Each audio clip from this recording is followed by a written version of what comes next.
मेरे आभासी दुनिया के प्यारे दोस्तों, आप सभी को मेरा प्यार भरा नमस्कार। जैसा कि दोस्तों हम लोग इस समय चर्चा कर रहे हैं भगत सिंह के एक चर्चित लेख मैं नास्तिक क्यों हूँ।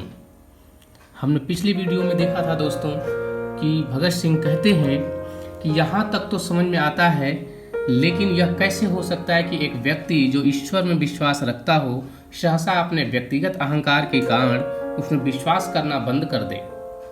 इसके लिए दो ही रास्ते संभव हैं दोस्तों। या तो वह मनुष्य अपने आप को ईश्वर का प्रतिद्वंदी समझने लगे, या वह स्वयं को ही ईश्वर मानना शुरू कर दे। यहाँ तक दोस्तों हमने लास्ट वीडियो में किया था। दोस्तों अगर चैनल पर नए हैं या फिर अभी तक सब्सक्राइब नहीं किया है तो अभिवादन स्वीकार कीजिए यूनिक स्टार का, और चैनल को सब्सक्राइब करके बेल आइकन जरूर दबाएं। इसके आगे भगत सिंह लिखते हैं, इन दोनों ही अवस्थाओं में वह सच्चा नास्तिक नहीं बन सकता। पहली अवस्था में तो वह अपने प्रतिद्वंदी के अस्तित्व को नकारता ही नहीं है। दूसरी अवस्था में भी वह एक ऐसी चेतना के अस्तित्व को मानता है जो पर्दे के पीछे से प्रकृति की सभी गतिविधियों का संचालन करती है। मैं तो उस सर्वशक्तिमान परम आत्मा के अस्तित्व से ही इंकार करता हूँ। यह अहंकार नहीं है जिसने मुझे नास्तिकता के सिद्धांत को ग्रहण करने के लिए प्रेरित किया। मैं न तो एक प्रतिद्वंदी हूं और न ही एक अवतार और न ही एक स्वयं परमात्मा। दोस्तों भगत सिंह कहते हैं कि हम ईश्वर में विश्वास नहीं करते हैं, ऐसी बात नहीं कह रहे हैं। वो कह रहे हैं कि ऐसी कोई चीज है, इससे ही मैं इंकार करता हूं। आगे लिखते हैं भगत सिंह, इस अभियोग को अस्वीकार करने के लिए आइए तथ्यों पर गौर करें। मेरे इन दोस्तों के अनुसार दिल्ली बम केस और लाहौर षड्यंत्र केस के दौरान मुझे जो अनावश्यक यश मिला, शायद उस कारण मैं वृथा अभिमानी हो गया हूँ। मेरा नास्तिकतावाद कोई अभी हाल ही की उत्पत्ति नहीं है। मैंने तो ईश्वर पर विश्वास करना तब छोड़ दिया था जब मैं एक अप्रसिद्ध नौजवान था। कम से कम एक कॉलेज का विद्यार्थी तो ऐसे किसी अनुचित अहंकार को नहीं पाल पोष सकता जो उसे नास्तिकता की ओर ले जाए। भगत सिंह कहते हैं कि कोई अभी फिलहाल में हमने कोई ऐसा नहीं है कि मैं नास्तिक बन गया हूं, या फिलहाल में मैं ऐसी किसी शक्ति से इंकार करता हूं कि कोई एग्जिस्ट करती है जिसको परमात्मा का नाम दिया जाता है। मैं तो यह कार्य उस समय छोड़ दिया था जब मैं एक अप्रसिद्ध नौजवान था। आगे लिखते हैं दोस्तों, यद्यपि मैं कुछ अध्यापकों का चहेता था तथा कुछ अन्य को मैं अच्छा नहीं लगता था, पर मैं कभी भी बहुत मेहनती अथवा पढ़ाकू विद्यार्थी नहीं रहा। अहंकार जैसी भावना में फंसने का कोई मौका ही न मिल सका। मैं तो एक बहुत लज्जालू स्वभाव का लड़का था जिसकी भविष्य के बारे में कुछ निराशावादी प्रकृति थी। मेरे बाबा, जिनके प्रभाव में मैं बड़ा हुआ, एक रूढ़िवादी आर्य समाजी थे।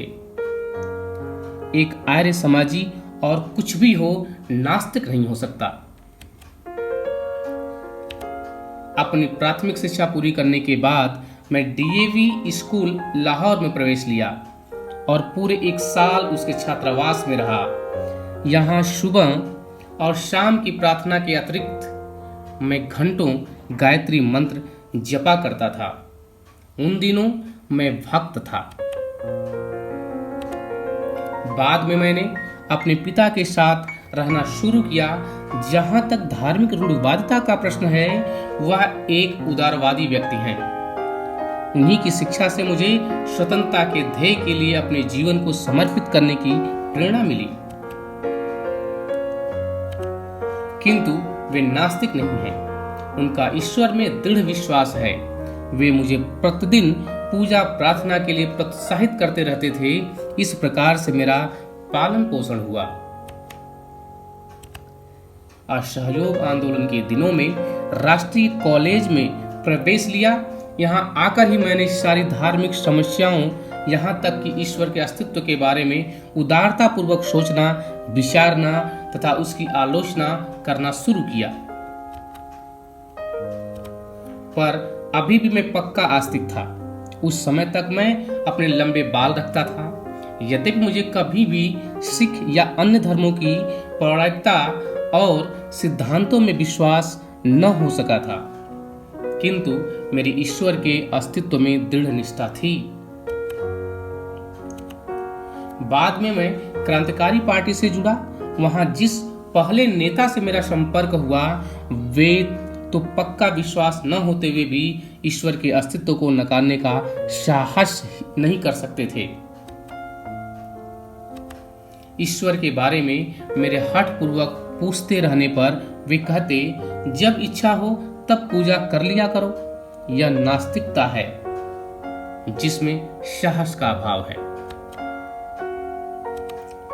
दूसरे नेता जिनके मैं संपर्क में आया, पक्के श्रद्धालु आदरणीय कॉमरेड सचिंद्रनाथ सन्याल, आजकल काकोरी षड्यंत्र केस के सिलसिले में आजीवन कारावास भोग रहे हैं।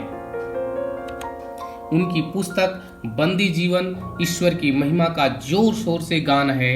उन्होंने उसमें ईश्वर के ऊपर प्रशंसा के पुष्प रहस्यात्मक वेदांत के कारण बरसाए हैं। 28 जनवरी 1925 को पूरे भारत में जो द रेवोल्यूशनरी क्रांतिकारी पर्चा बांटा गया था, वह उन्हीं के बौद्धिक श्रम का परिणाम है। उसमें सर्वशक्तिमान और उसकी लीला एवं कार्यों की प्रशंसा की गई है। मेरा ईश्वर के प्रति अविश्वास का भाव क्रांतिकारी दल में भी प्रस्फुटित नहीं हुआ था। काकोरी के सभी 4 शहीदों ने अपने अंतिम दिन भजन प्रार्थना में गुजारे थे। आगे दोस्तों अगली वीडियो में देखेंगे कि आगे के पत्रों में क्या लिखा है भगत सिंह ने। दोस्तों अगर वीडियो अच्छी लगी हो तो शेयर कीजिए, चैनल को सब्सक्राइब कीजिए। आगे के वीडियो में फिर मिलेंगे, तब तक के लिए धन्यवाद। इंकलाब जिंदाबाद।